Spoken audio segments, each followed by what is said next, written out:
Hotspot इथंच आहे बर का. तर मग चला चॅनलला सबस्क्राईब करा आणि घंटी नक्की वाजवा.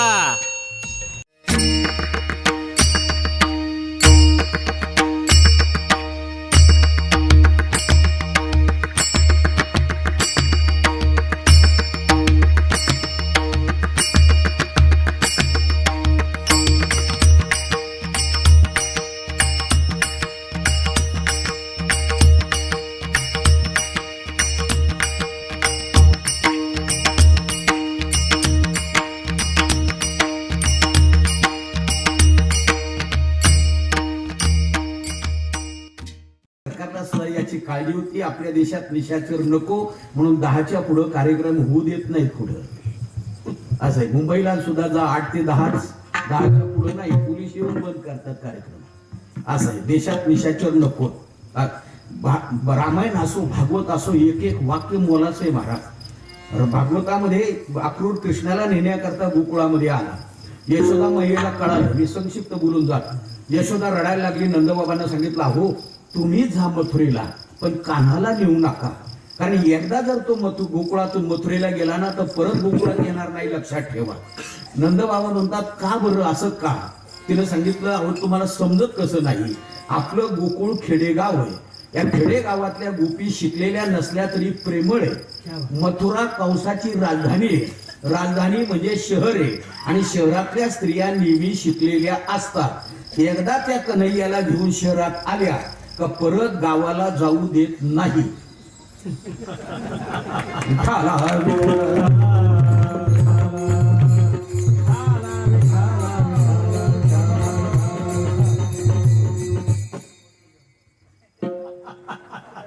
म्हणून म्हणलं जसं समजेल तसं समजून घ्या. आणि काही काही म्हणजे लेट आहे, थोडं लेट आहे.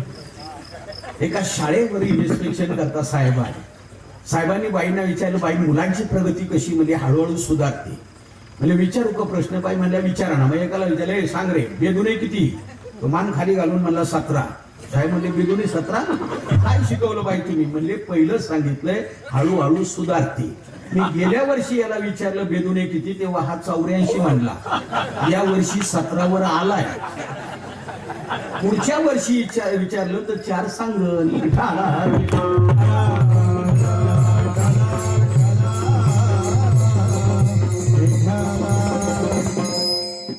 रामायणाचं एक चिंतन महाराज फार महत्वाचं आहे. मार्मिक. परवा मी अनुरणी या थोकडा याच्यावर बोलताना, अभंगावर चिंतन मांडताना, अणुपेक्षा लहान आकाशापेक्षा मोठे तुकोबर ऐकचे, तेव्हा वर्णन केलं सिंहिकेचं. सुरसा लहान मोठी होत होती. त्याच्या पुढे सिंहिक आहे, राहू केतूची आई. ती समुद्रात राहायची आणि वरून जर समुद्रावरून कोणी चाललं तर त्याची सावली त्या पाण्यावर पडायची. ती सावली पकडायची, त्या माणसाची किंवा पक्ष्याची गती थांबायची, तो खाली पडायचा. खाली पडला का ही त्याला पकडायची आणि खाऊन टाकायची. हे सिंहिकेचं वर्णन. आता मला सांगा, समुद्रामध्ये प्राणी काही कमी आहेत का? पाहिजे तेवढे, पण कुणालाच तिनं त्रास दिला नाही, कारण ते तिच्या लेवलचे होते. ते तिच्या लेवलचे होते. पण तिच्यापेक्षा जर कोणी वर जायला लागला त्याला खाली कसं पाडायचं हे तिलाच कळत होतं.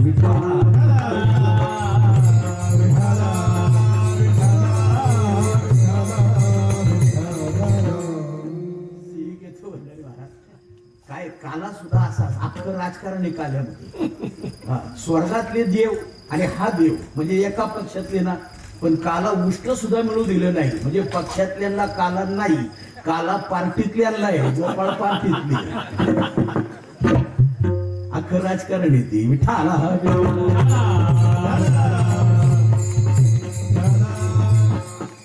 मुद्दा सांगत होतो की असं दुःख आहे. म्हणून तो प्रभू भगवान शंकर कृष्ण सांगतायत, माझ्यासारखा दुःखी कोणीच नाही. अरे मी जन्माला आलो तो मुळात तुरुंगामध्ये, तिथून मला टोपलीत घालून गोकुळामध्ये नेलं. 11 वर्ष आई बापाची माझी भेट नाही. सांग माझ्यासारखा दुःखी कोण आहे? त्यापेक्षा भगवान शंकर सुखी. तो शंकराकडे आला. भगवान शंकर म्हणतात, कुणी जरी असला तरी त्याला 10x10ची खोली तरी आहे. मी देवांचा देव महादेव, पण मला राहायला जागा नाही, मी स्मशानात राहतो. एक सुद्धा कपडा अंगावर नाही, गजचर्म व्याघ्रांबर. एक सुद्धा दागिना नाही, सगळे नाक गळ्यात अडकवलेले, आणि एक सुद्धा चांगला शिष्य नाही, भूते वेताळे नाचत. बरं, त्या भूतांचंही वर्णन रामायणाने एवढं सुंदर केलंय. कोऊ मुख येईल काही भूत अशी, कारण याला लग्न करायचं नव्हतं. प्रभू रामचंद्रांनी आग्रह केला, भगवान शंकर लग्नाला तयार झाले, पण त्याचा पोशाख पाहिल्यानंतर देवतांनी ब्रह्मदेवाला सांगितलं, ब्रह्मदेवा, नवरदेवाला पाहिल्यानंतर आपल्याला कोणी जेवायला सुद्धा देणार नाही, निदान आजच्या दिवस तरी त्याला कपडे घालायला सांगा. ब्रह्मदेव म्हणले, त्याला नाराज करू नका, तुम्ही वाटलं तर पुढं निघा. आणि मग आपल्याला सोडून पुढे गेलेले पाहिल्यावर भगवान शंकरांनी सगळ्या गणांना सांगितलं, जा आपल्या देशात जेवढी स्मशानं आहेत त्या स्मशानातल्या सगळ्या भूतांना सांगा, तुमच्या बापाचं लग्न आहे, सहकुटुंब सहपरिवारे मित्र मैत्रिणींसकट लग्नाला या, कारण भूतांना असं निमंत्रण द्यावं लागतं.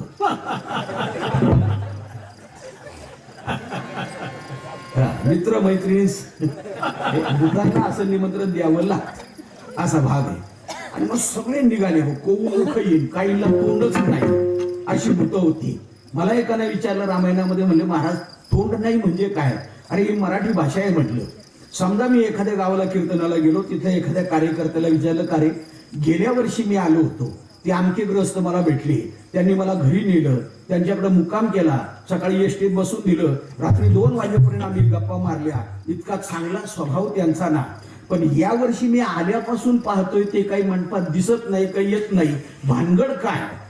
असं विचारल्याबरोबर ज्याला विचारलं त्यानं कपाळाला हात लावला, महाराज काय सांगायचं तुम्हाला, अहो त्याला तोंड आहे का इथे यायला? म्हणजे अशी काही भूत आहेत की त्यांना समाजात यायला तोंड नाही. विठाला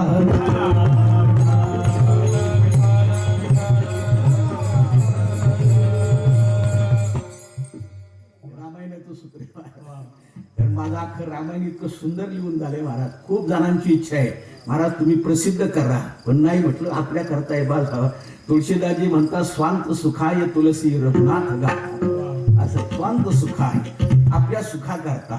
आणि म्हणून इतकं बारीक सारीक चिंतन काढले महाराज. झोपेत जरी विचारलं ना शूर्पणखेच्या नवऱ्याचं नाव काय, तर सांगता आलं पाहिजे, एवढ्या तयारीने शिकेले. विठाला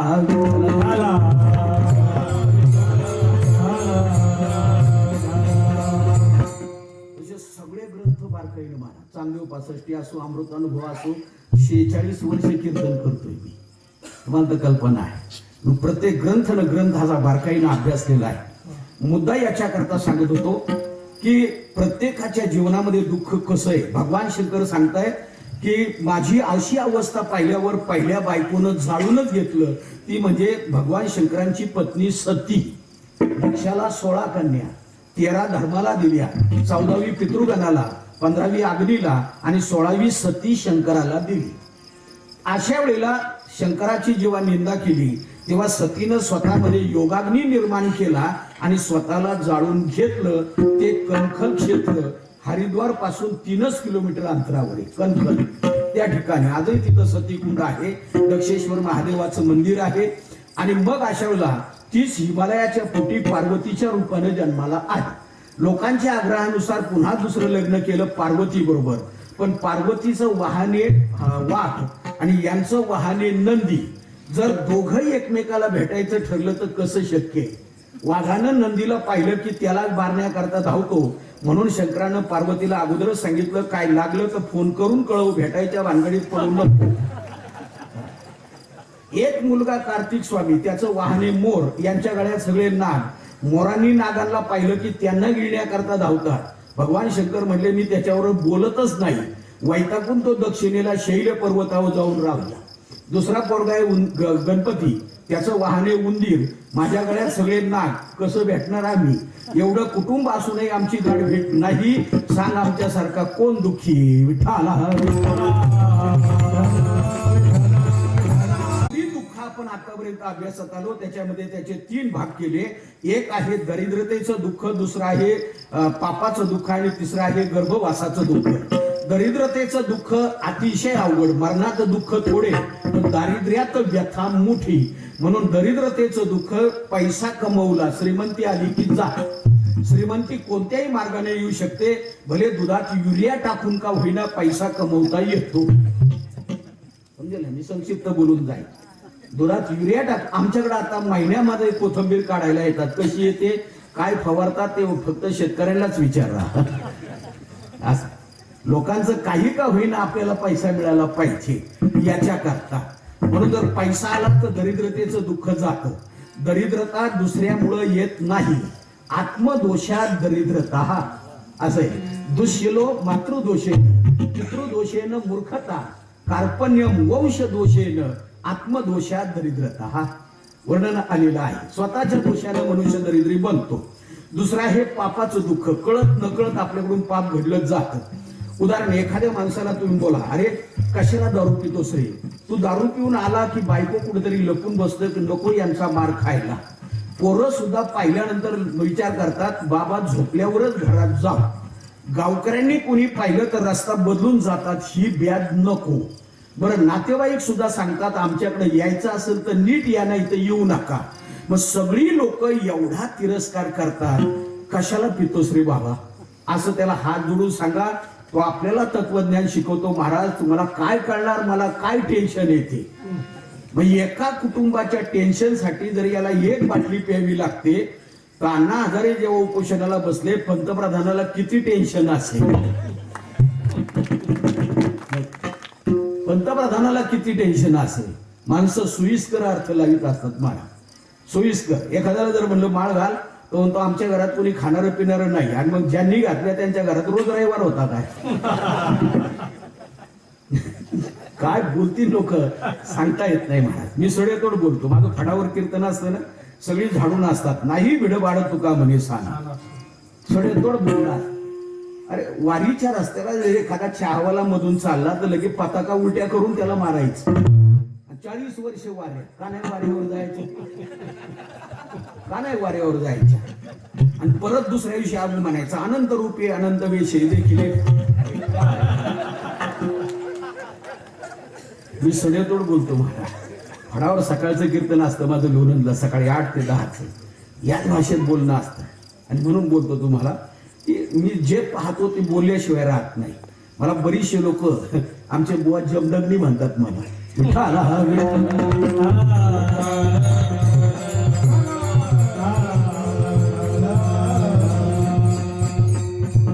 आणि म्हणून दुःखाचं वर्णन करताना पापाचं दुःख, कळत नकळत पाप. बरं, 15व्या अध्यायात भगवान अर्जुनाला सांगतात, अर्जुना अहम वैश्वानरो भूत्वा, मी वैश्वानर म्हणजे अग्नी आहे. आणि तू जे अन्न खाशील ना, पचाम्यन्नम चतुर्विधम, 4 प्रकारचं अन्न मी पचवतो. आपण खाल्लेलं आतमध्ये देव पचवतो.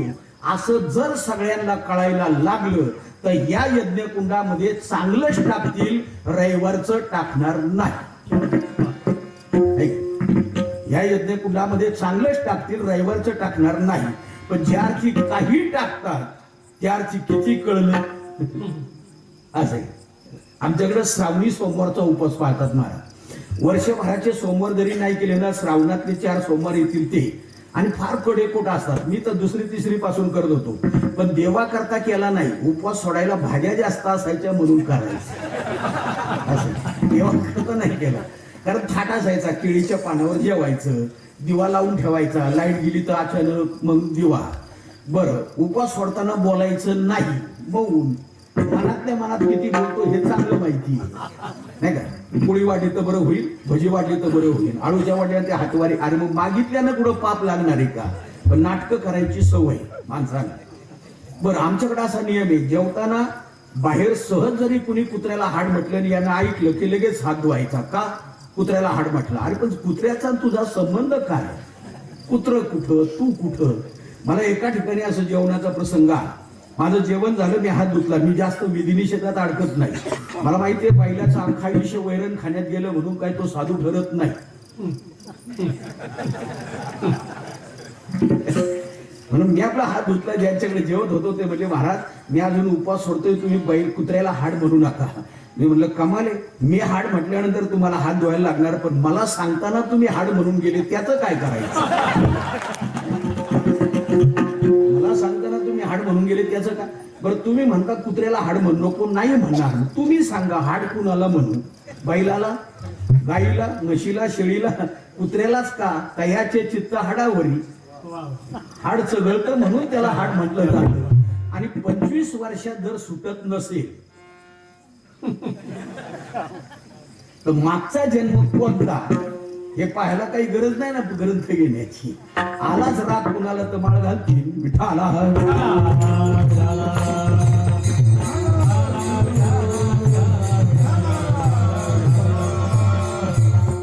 आणि म्हणून कळत न कळत पाप घडली ना त्याचं पर्यावसन जर काय असेल तर त्याला यमाचा पाहुणा प्राणी होय.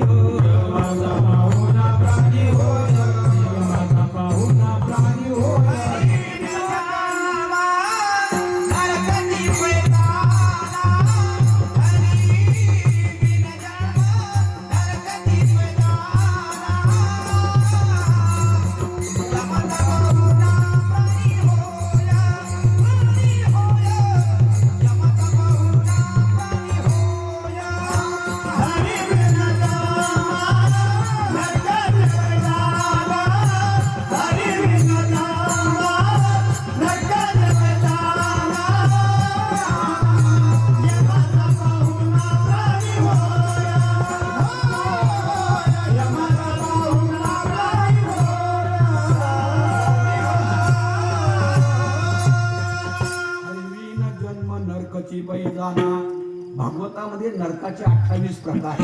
तामिश्र, अंधतामिश्र, रौरव, महारौरव, कुंभिपाळ, काशीपत्रवन, पुयोत, सारमेयदन 28 नरकांचे प्रकार आहेत.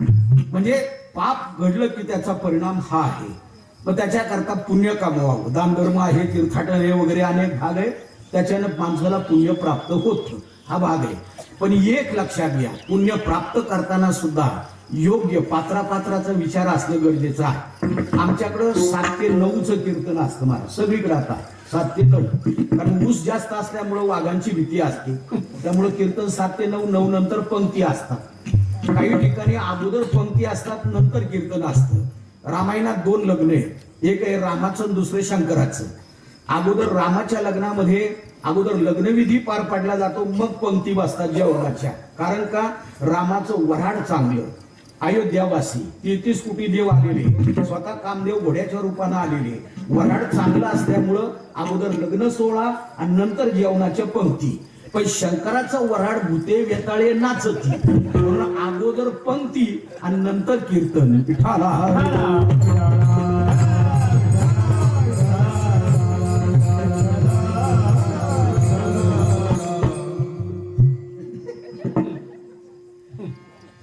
विनोद जसा कळेल तसं कळून घ्या. मराठी भाषा मी सांगतो फार अवघडातली अवघड भाषा आहे.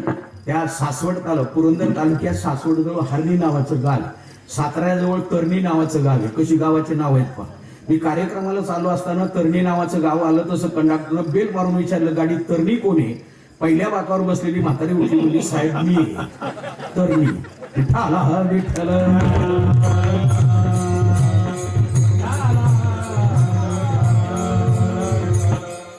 भाषेमध्ये खाचा पत्रा असतात तेवढ्या कळाल्या ना मग मराठी भाषा सहज कळते.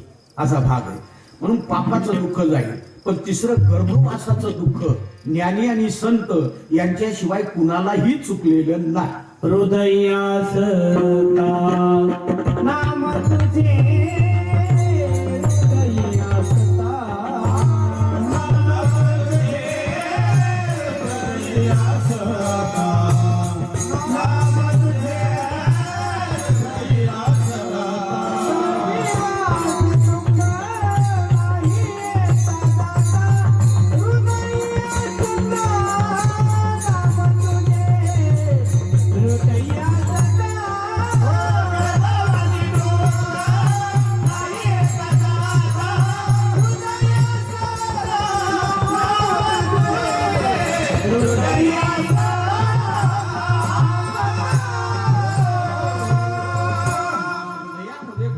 तुझे नामस्मरण सतत असेल त्याला गर्भवासाचं दुःख नाही.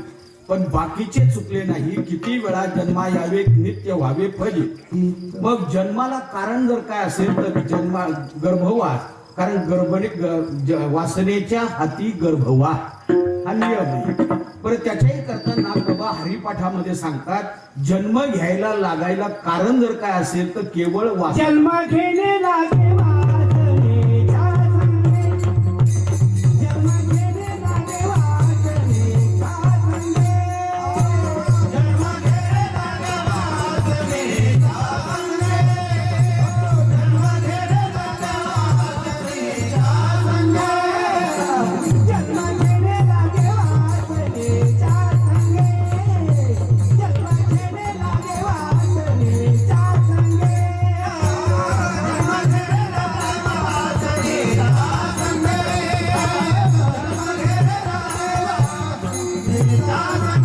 एकी झाले अंगे हरी रूप एकी झाले अंगे हरी रूप एकी झाले अंगे हरी रूप हरी मुखी गातार परी चिंता हरी मुखी गातार परी चिंता एकी झाले अंगे हरी रूप एकी झाले अंगे हरी रूप एकी झाले अंगे हरी रूप हरी मुखी गातार परी चिंता हरी मुखी गातार परी चिंता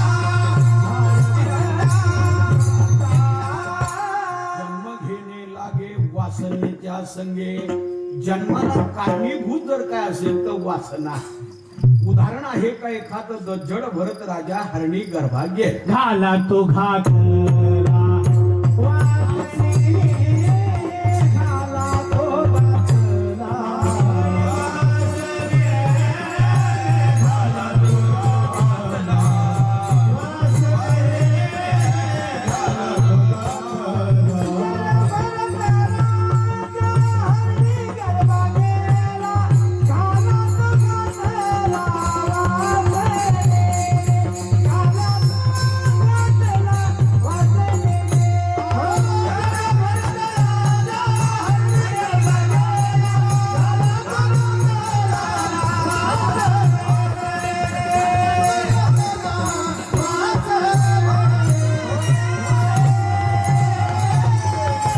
तो भरत राजा हरणी गर्भा गेला.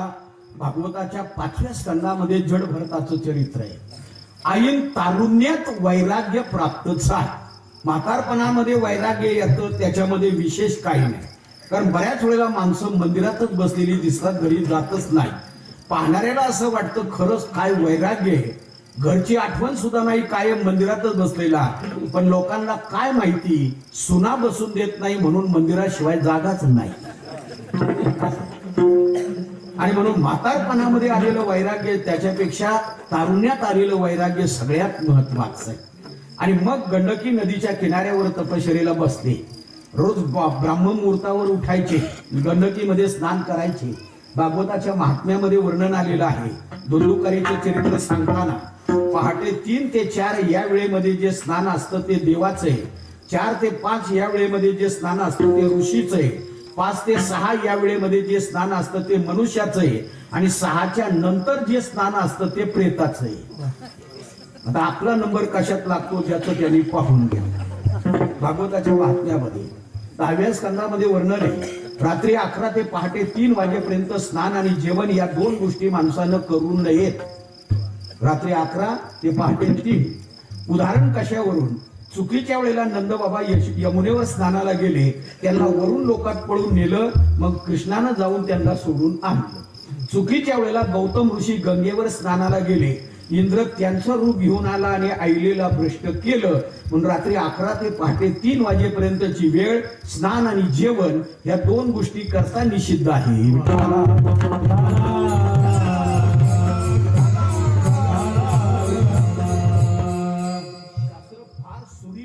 हॉटस्पॉट इथंच आहे बर का. तर मग चला चॅनलला सबस्क्राईब करा आणि घंटी नक्की वाजवा.